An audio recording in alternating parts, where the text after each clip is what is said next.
Hello students, as we have completed our lesson number 1, today we will learn lesson number 2, that is memory and storage. In this chapter you will learn what is memory, then memory types, internal memory, external memory. Now, what is memory? So computer is a wonderful invention of humans. Okay, it has many advantages such as fast speed, high storage capacity, and it does not forget the instructions that you given to it. So each and every instruction that you are giving to the computer stores all these instructions and data in the storage space that is known as memory. So definition of memory will be: a computer stores all its data and instructions in its storage space, which is known as memory. Now, the computer memory consists of many storage locations that have unique addresses. So each and every data and instruction that is stored in the memory, that data and instruction have its unique address.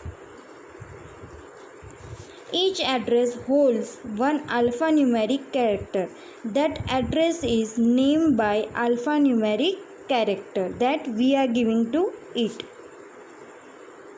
Each character is represented in the storage location by a string of binary numbers. For example, I have made one Word document and I am saving that document with the name that is letter. Okay, so the letter is the name given by the user only, but the computer can't understand that name. So that name is converted into the binary number that is 0 and 1 through the operating system in the memory. So this 0 and 1 is known as bits. A set of 8 bits is called a byte. Computer memory is always measured in byte. So group of 8 bits is known as 1 byte. For example, here is 0000110. These 8 number are here. So this group of 8 bit is equal to 1 byte. Now, memory size chart. 8 bit is equal to 1 byte as we have seen earlier. Then 1024 bytes is equal to 1 kilobyte. See, as 8 bit collected together and make 1 byte, same way 1024 bytes collected together and make 1 kilobyte. Then 1024 kilobyte is equal to 1 megabyte. 1024 megabyte is equal to 1 gigabyte. 1024 gigabyte is equal to 1 terabyte. 1024 terabyte is equal to 1 petabyte. 1024 petabyte is equal to 1 exabyte. 1024 exabyte is equal to 1 zettabyte. And 1024 zettabyte is equal to 1 yottabyte. So yottabyte is the maximum measurement of the memory, and the byte is 1 byte is the lowest memory measurement. Now memory types. So here memory is categorized into two main parts, that is internal memory and external memory. Internal memory is also known as primary memory, and external memory is also known as secondary memory. Now internal memory is again categorized into two parts, that is RAM and ROM. And external memory is categorized into three parts, that is CD or DVD, hard disk and flash drive. So we'll see internal memory. Internal memory is also known as main memory. In the form of silicon chips, fixed on the electronic circuit board called motherboard. So this internal memory is available in the form of silicon chips that is available on the motherboard.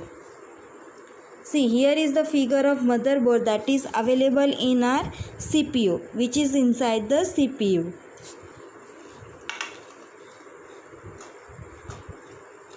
And computer memory slots. See, these 3 slots are for the memory. In that we have to attach our RAM.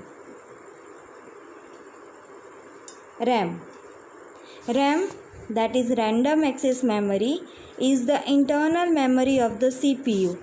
As we have seen in this figure that these 3 slots are for RAM. For storing data, program and program results. So RAM is used for storing data, program and the result of that program. Now it is a read-write memory which stores data until the machine is working. As soon as the machine is switched off, data is erased. So this is the disadvantage of memory. As we are going to turn off our computer, the data is also erased from the memory. Like calculator. In calculator, the information exists till the calculator is on. The moment when you are turning off the calculator, all the data disappears. Same way, when you have switched off the machine, that is computer, the data is also erased from the memory. So this is why it is known as volatile memory. Here is a RAM slot that we have to fix on the motherboard. Now ROM. ROM stands for read-only memory. Now the memory from which we can only read but cannot write on it. So ROM is used for the reading purpose only. We cannot edit or write into ROM. This type of memory is non-volatile. The information is stored permanently in such memories during manufacture. So, ROM is non-volatile because the information that we are storing is a permanent storage only. And that this information are fed into the ROM when the ROM is manufactured. ROM chips are not only used in the computer but also in other electronic items like washing machine and microwave oven. So all the electronic devices which is programmable, okay, so in that devices ROM is used. Here is the figure of ROM, that is how it look like. So thank you. Now in next video we will see external memory. In that we will see hard disk, compact disk, that is CD, and the DVD, that is digital versatile disk, and the other external memory devices.